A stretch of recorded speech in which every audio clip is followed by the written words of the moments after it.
Okay အားလုံးပဲမင်္ဂလာပါကျွန်တော်ဒီကနေ့မှာတော့ printer Lseries တွေ power မတက်ရရင်အကြောင်းရင်းနဲ့ပတ်သက်ပြီးတော့ပြောပြပေးသွားမှာဖြစ်ပါတယ် Okay ဒီ printer မှာတော့ power supply ကြောင့်ဆိုပေမဲ့အရှားဖြစ်နိုင်ခြေအများကြီးရှိသေးပါတယ် Okay ကျွန်တော် power လေးထိုးပြီးစမ်းပြမယ်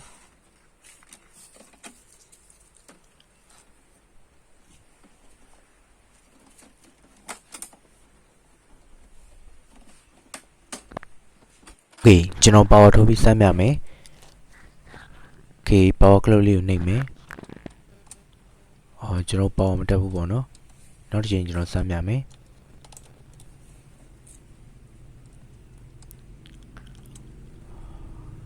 Okay power မနိုးဘူးပေါ့နော်ကျွန်တော်ရင်တော့အဲ့ဆိုရင် power supply ကိုစစ်ပေးရမယ်power မတက်တာတော့ကျွန်တော်တို့အများကြီးရှိတယ်လို့ရင်သုံး power supply ကိုစစ်ပေးရမယ်Okay DPU ရဲ့ printer ကတော့သူက power supply ကြောင့်ဖြစ်တာဖြစ်တဲ့အတွက်ကျွန်တော် power supply ကိုဘယ်လိုဖြောရမလဲဘယ်လိုတက်ရမလဲဆိုတာပြပေးထားပါတယ်ရင်သုံးကျွန်တော်တို့ weight အိမ်ကိုရင်ဖြုတ်မယ်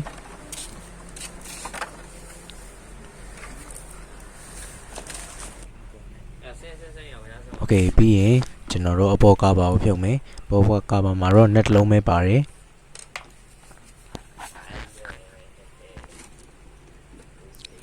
Okay ကာဘာမဖြုတ်ခင်ကျွန်တော်တို့အရင်ဆုံး Okay scanner ကြိုးလေးကိုဖြုတ်ပေးရမယ် scanner ကြိုးကတော့ဒဲပဲဆွဲရုံပဲ Okay ဒဲလိုက်လေးဆွဲလိုက်မယ်သူကဒီခွင်နဲ့ဟိုဘက်ကကျွန်တော်အထိုင်နဲ့ပေါ့နော်ရှိတ်ပေးထားတာဘေးတိုက်ဆွဲပေးရမယ် Okay ကျွန်တော်ဒါလေးပြချင်တယ်ပြီးွားရင်ကျွန်တော်တို့လေယာကာဘာလေးဖြုတ်ဖို့အတွက် net တစ်လုံးရှိမယ်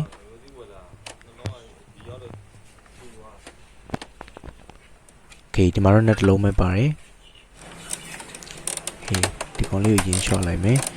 ပြီးွားရင်ဘေးဘက်ချမ်းကိုဆွဲပေးရမယ် Okay ဒီကောင်တော့ယူရှင်နေသူ့မှာလည်းဒီမှာအရာနှစ်ပေါက်ပါတယ် Okay အကောင်လေးနဲ့ရှိတ်ထားပါဘောနော်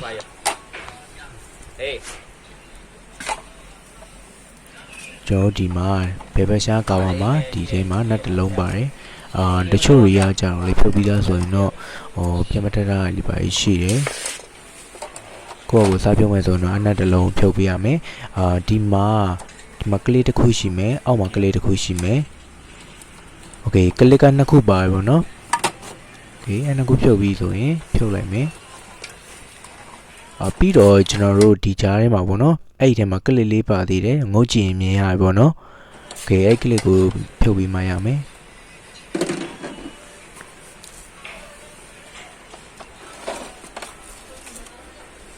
Okay ဒါဆိုရင်ကျွန်တော်တို့ဒီအောက်မှာ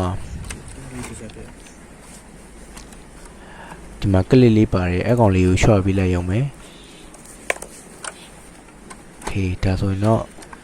ရင်ထွေထူးတော့မဟုတ်ဘူးသူကဒီဘက်ကကာဘာနဲ့မလွတ်တဲ့အတွက်ကြောင့်ကာဘာလေးရှုပ်ပေးရတယ်power supply ကျွန်တော်ဒီမှာနောက်တစ်လုံး Okay power supply တက်လဲမယ်ကျွန်တော် power မတက်ဘူးဆိုရင်တော့ဆက်ရမှာရအများကြီးပဲတစ်စင်းမိတစ်စင်းပေါ့နော်ဒါကတော့ကျွန်တော် power supply ကြောင့်ဖြစ်တာဖြစ်တဲ့အတွက် power supply ဖြုတ်နီးတက်နီးလေးကိုကျွန်တော်တင်ပြလိုက်ဖြစ်တယ်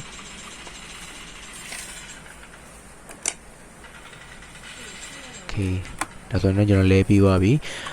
ကာဘာပြန်တက်တဲ့အခါမှာကျွန်တော်တို့ကလစ်လေးတော့သတိထားပေးရမယ်ကလစ်ကအောက်ကျုံလို့ကာဘာမဝင်နိုင်ပါရတော့ဖြစ်တတ်တယ် Okay ဒါဆိုရင်ကျွန်တော်ကာဘာမတက်ပဲနဲ့အရင်ဆုံးစမ်းပြမယ်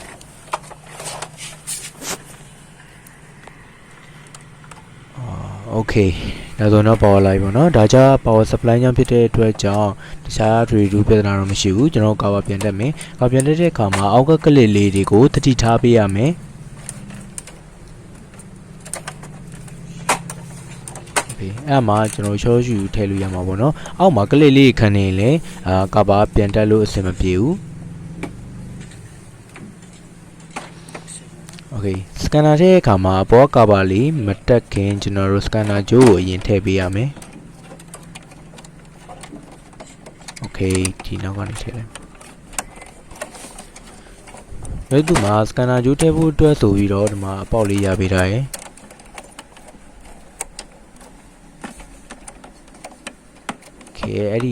အဲ့ဒီရတိုင်းလေးတန်းလေးထည့်လိုက်အောင်မယ်မနော်အောက်မှာ scanner ပေါ်လေးပါတယ်အဲ့ဒီနဲ့တန်းလေးထည့်လိုက်အောင်မယ် scanner ပေါ်ပါပြီးသားပေါ့နော်ပြီးသွားပြီဆိုတော့ ਨੇ ဒီမှာဇွန်နာကအလဲကာဘာလေးကိုပြန်တက်ရမယ်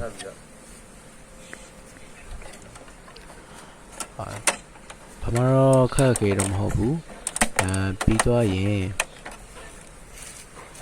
ကျွန်တော်နဲ့ပြန်တက်ပေးရမယ်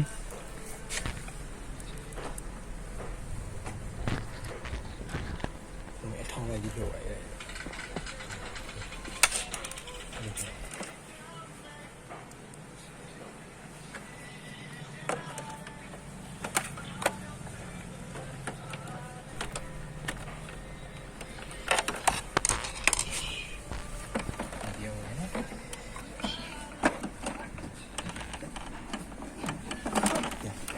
ခုနကကျွန်တော်ပြတဲ့ခွင်တိုင်းမယ်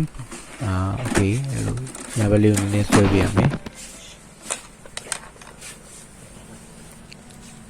ဒီပေါ်မှာတော့ကျွန်တော် net လေးတစ်လုံးပဲပါတယ်ပေါ့နော်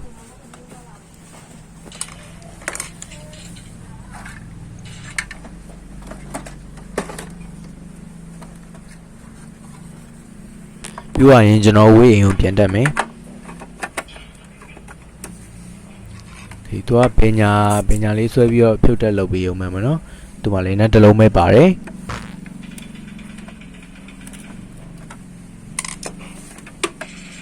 โอเคဒါဆိုရင်တော့ကျွန်တော်ဖြုတ်လို့တက်လို့ပြီးသွားပါပြီပေါ့နော်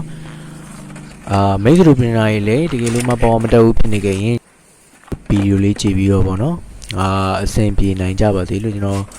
ဆုတောင်းပေးလိုက်ပါတယ်